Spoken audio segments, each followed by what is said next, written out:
In this episode, we speak with Bernardo Miranda, Senior Partner and Managing Director at Falconi, a leading Latin American management consulting firm. Bernardo's role at Falconi includes key involvement in the firm's strategic planning and execution. Since joining the firm, he has dedicated over 16 years to supporting CEOs and SVPs across North America, Europe, Asia, and Latin America. His contributions and leadership led to his rapid advancement within Falconi. Bernardo started his career at the American Chamber of Commerce in Brazil, where he managed committees related to business development, corporate finance, and mergers and acquisitions. I'm your host, RJ Lumba. We hope you enjoy the show. If you like the episode, click to follow.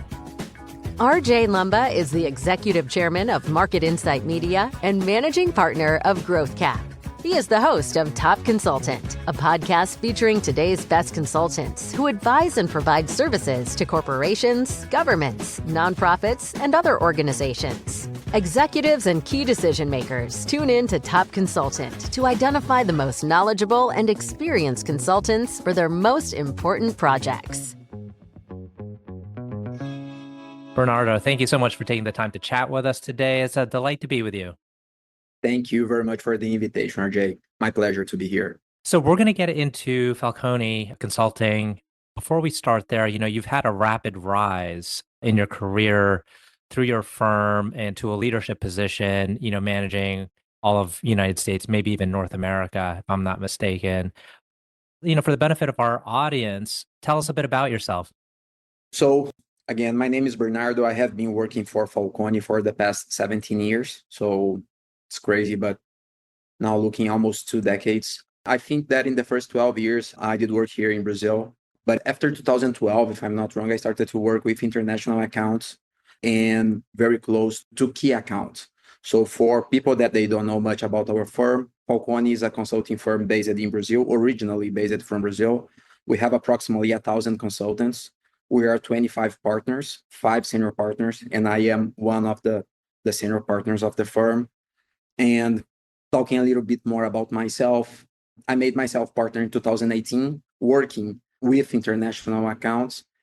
In the moment that we saw that these accounts were growing and we saw the potential to expand, I would say, beyond the clients that we're working, naturally, the partners, they start to see this as a potential opportunity to have a second office or to expand what we were doing in Brazil to different countries.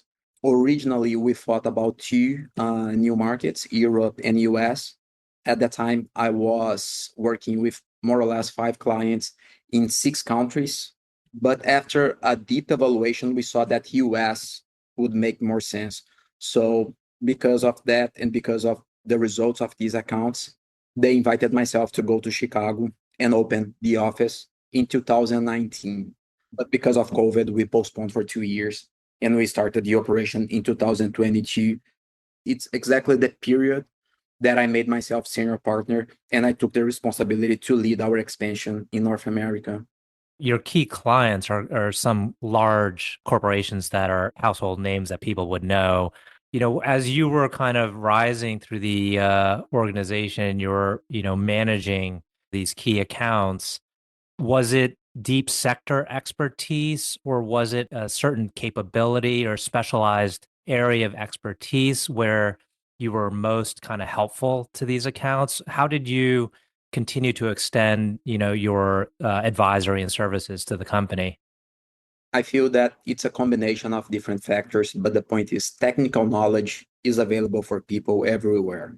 And it's cheap. In our days, it's cheap. I feel that what our clients saw in our value proposition that allow us to deliver good results and to grow was the ability that we have to run the implementation of our engagements inside the clients. So this is, I think, the first point. A labor, especially in the US, it's very expensive. So in order to bring labor for certain type of segments, it's not easy. And when you have people with the proper skills available to implement what you are recommending, this is very good, and people appreciate that. I think the second point is the fact that our firm, we are very focused on results. And when we talk about this, I think that it's easy to explain for the American market that every proposal that we offer, we need to provide to our client minimum 7 times the ROI that they invest on us. So every dollar in Falconi, I need to return him $7. But the detail about this topic is the fact that we see this benefit through the P&L. So we measure the benefit coming through the P&L to the client. And also we just charge our clients if they see the deliverables and the benefit. Mm-hmm. So it's a relationship. And third, we are very heavy on technology. So, and for these companies, I feel that especially in the US market, they are very optimistic about all the new technology they want to use. However, lots of times they invest money, but they know how to handle or the implementation of the technology or how to use this to extract value. Therefore, when the market, they started to see that, whoa, I have some guys here that they have the technical knowledge. They are available to travel. They are available to do implementation. I just will pay them if they bring me the benefit. And these guys are using all the technology that I'm trying to use and I can't. I will give these guys a shot. These capabilities was the main point that allow us to go over this big accounts because there are lots of competitions there. Mm-hmm. Are there certain sectors where maybe you have more pronounced kind of accomplishments? Maybe it's in manufacturing, maybe it's in, certain other segments of CPG. Can you tell us about the sectors you kind of deal with most regularly? Yeah, so different than our office, our headquarters, where we're going to have traditional value offers for consulting for all the segments, our focus on the US, it's mainly on manufacturing, more specific in the supply. So we work very heavy on the planning part of the supply, the manufacturing itself, and the logistics. So for us, I would say that the cherry for us in order to select the client are all the industries or companies that they are heavy on people and heavy on assets. So everywhere that you see lots of people working across the globe, and these guys have lots of assets to take care, this is our sweet spot because this is where our value proposition, it can offer a good result. And if you were to take a look broadly at the overall manufacturing sector and the number of companies involved, I would presume you would have varying degrees of technological sophistication. Some may be very manual, very rudimentary. Others may be quite advanced. What would you say, like the proportion of companies that are underutilizing technology? I think that our main clients, they are companies from, for instance, food and beverage, mining, steel, companies that they are on the beginning of this journey of implement new technologies to unlock efficiency. They are heavy in people, they are heavy in assets. They know that they need to bring technology in order to bring efficiency because cost for them, it's crucial. It's the sweet spot. It's where we have our focus right now.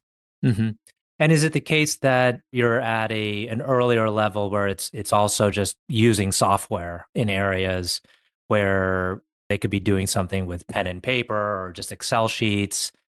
Where does AI fit in on this? Are they so kind of far, some of these folks are so kind of manual that to go to AI would be a step too far right now? It's more step-by-step process.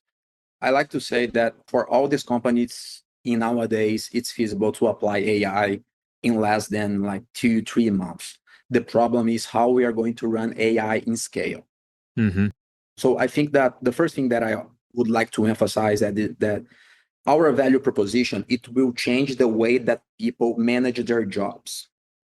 So we're going to get managers, supervisors, and like blue collars. And if they are performing their activity from 9 to 5, following one standard, we're going to change the standard of how they manage their daily routine. Mm-hmm. We are going to do this locally, but then we are going to implement this globally. Mm-hmm. So first, you need to crack the case.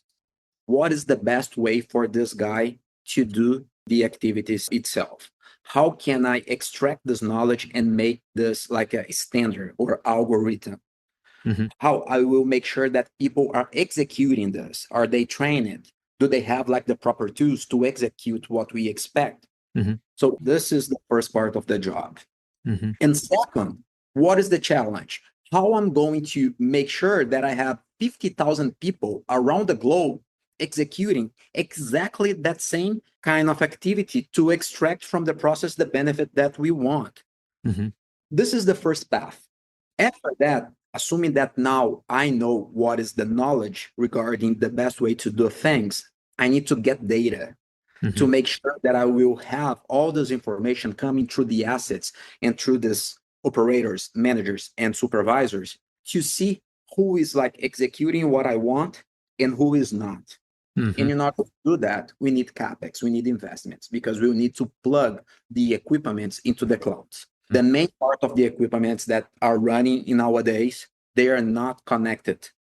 And we know exactly how to connect, how to make this connection and start to get this data very, very fast. Mm-hmm.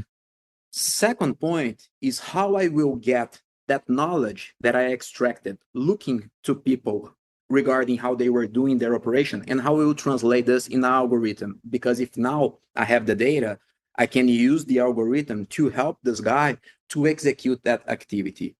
And third, how I'm going to create the digital tools that will allow them to have an app that instead of them checking the results in a, I would say, nice scorecard or checking what is the function of the equipment in a paper, they will have paperless. Mm-hmm. How I will connect the workers into the cloud.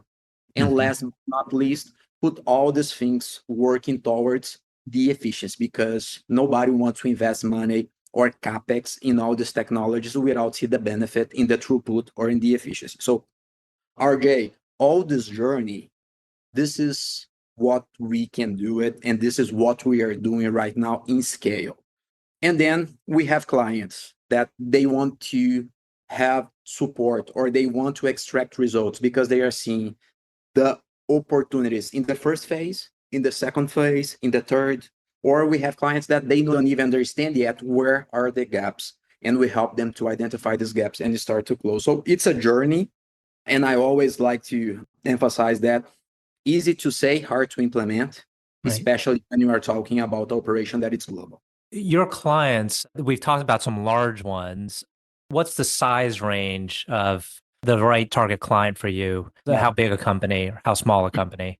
Today, our sweet spot is in companies that they have as a top line numbers above $5 billion. So this is the sweet spot. So any manufacturing that they have as a top line numbers above $5 billion, I think this is, I would say, 80% of our clients. But again, all the manufacturers that they have possibility to improve their results through optimization. Maybe we will not do this in scale, but locally we can offer, we can work with them. But today our target is in companies that they have revenue around $5 billion. Got it. You mentioned competition previously. Yeah. There's a lot of consulting firms out there. There's the big names, there's the majors, and then there's a lot of, even medium-sized and boutique firms. It sounded like, in addition to your expertise and ability to implement, there may be a cost advantage as well because of the folks that you have in Brazil. Is Yeah. that one of the kind of competitive or differentiating factors of Falconi? I think what make ourselves unique for our clients, first, it's the ability to deliver results.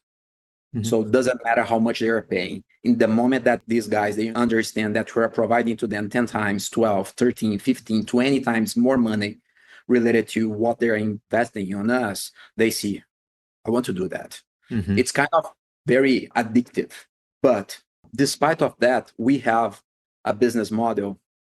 Actually, we have an operational model that allow us to blend resources that we have locally in the US with resources that we have in Latin America. So for instance, I have more than 100 people only focus on data and digital tools development here in Brazil. And these guys, they can work from anywhere. So in the moment that I have my senior guys based in the US and they can go to the client and show our capabilities, and the client, he take the decision to move forward with this, the way that we designed the project allow us to put a proposal in a very aggressive price. So this is the first point. And second, we feel very comfortable to put our fees on risk. So when you deliver results with a decent price and you are open to put your fees on risk, I feel that doesn't matter if the who you are talking, where they are coming from, what is like the quality of his English, or who you are dealing, you get an opportunity. Of course, if you have the track record to prove that what you are saying, it's not like just like ideas. So I think this is a little bit about how we try to drive the conversations. I could see how when you're delivering results and the client is pleased, it is addictive to keep going back and say, what else can you do for us? How else can you Yeah. improve our operations? What is generally, is the length of your client relationship a very long, multiple years? Yeah, I have clients that they are working with us for more than 10 years with Hmm. no stop. So, but the way that we start our relationship, it's very pragmatic. So first, we don't start like a relationship if we are not open to run a diagnosis to understand a bit more about the process of our clients, because we don't want to take this position that we know everything and we are like able to set targets that we don't know exactly what needs to be done. So first is a diagnosis, and it take around like 6, 7 weeks to get it done. If we don't know like the operation, or if we don't understand very well the footprint of the company, we always like to start with a pilot. And usually we need something around 4 to 6 months to see real results coming through the P&L. On average, between 8 to 10 weeks to finish the planning, and probably around like 12 weeks to make sure that things that we learned will be implemented. And when you talk about rollout, a rollout, depending on what is the size of the company, can take like 3, 4, 5 years. But when we move from phase 2 to phase 3 to the implementation part, we like to have like a three waves approach. When first we make sure that all our consultants, they are running the implementation, and our client, they are just like seeing how we are doing. Second, we share the responsibility with the client, and therefore we need like a smaller team, something that usually it's 50 to 60% smaller.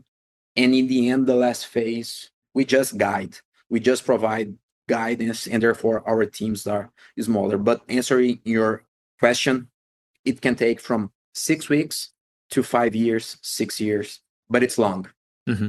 And a couple of key aspects to running a successful consulting firm is recruiting great talent into your firm and then Yeah. establishing a performance culture. Can you tell us about how you go about finding talent to join Yeah. your firm? We like people that have demonstrated skills through results achievement.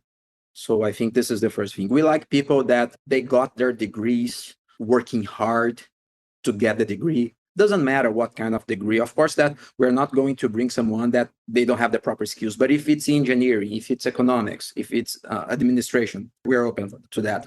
But it's important to see that he did work very hard to get his degree. I don't know where it came from, but it was very hard. Mm-hmm. Second, we really like people that are engaged with sports or extracurricular activities. Mm-hmm. And doesn't matter what they chose, they did something that it's kind of unique. So this is the type of behavior that we like. For us, important people that they dream, they want something, and doesn't matter where they are coming from, they can deliver. So this is I would say, the skill set. Second, needs to be like fast and related to how to learn new things. So you don't need to have all the learnings or all this, but needs to be people that they know how to, I don't want to use this knowledge anymore, but I want to develop a new knowledge. So we like this.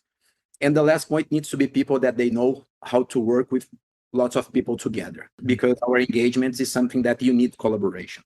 So when we find this type of people, the only thing that we offer are challenges that they will need to apply exactly the skills that I mentioned, but in the field.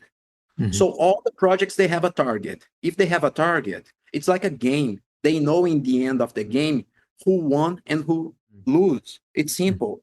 And based on all the results that we measure, we know exactly what are like the consultants that will move forward in their career like very fast, and who are the consultants that maybe this type of environment, it's not healthy for them. And that, connecting with your first question, I think this is one of the reasons why I have been, I would say, successful inside the company, because I really like this type of environment. This is something that after 17 years, I still have lots of fun every time that we get inside one client and we have like a new goal to deliver for him. And how would you describe the culture? I think it goes hand in hand on how you look to recruit and retain people, but how would you describe the culture of your firm? I think people are in general, again, they are focused on results. It's very interesting people. So it's people that every time that they see something, they don't come to you with an answer. They come to you like with a different question, because they really want to understand why you are saying this and where you are coming from. And they are not like judging, or they are not like taking the first feelings to make a conclusion. So I think this is the type of people. And second, I think that it's people that they see on their job something that make themselves like happy. So they like to be in that environment. So Right. I think this is a little bit about what we try to have here in our environment. Excellent. Last two questions. One is, can you tell us about a person who has had a profound influence on you? Yeah, I feel that Carlos Brito, I think despite the fact that I am a Brazilian, I think Carlos Brito, the former CEO of ABI, is a person that I really think that for all his career, I was always like seeing what he was saying about how to manage a company. I think this is a person that I always like to listen. And despite the fact that I don't know much about football, I think Tom Brady is a person that the way that he managed his personal career, moving like where he was in the university compared with where he was when he finished. I think everything that he said is something that we can get something to learn and to apply in the environment that we live. So these are two guys in different fields that I really appreciate what they have done and what they did.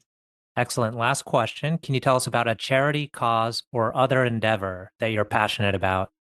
Yeah, I think today we are very connected with how we can create an environment inside of our companies, in our clients, to allow people with different skills and with different backgrounds to be integrated, and not only integrated, they can apply their capabilities with no bias.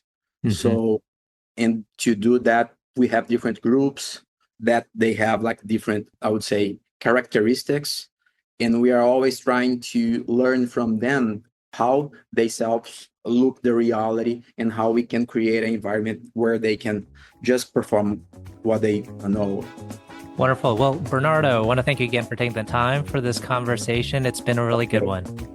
Thank you very much. Appreciate it.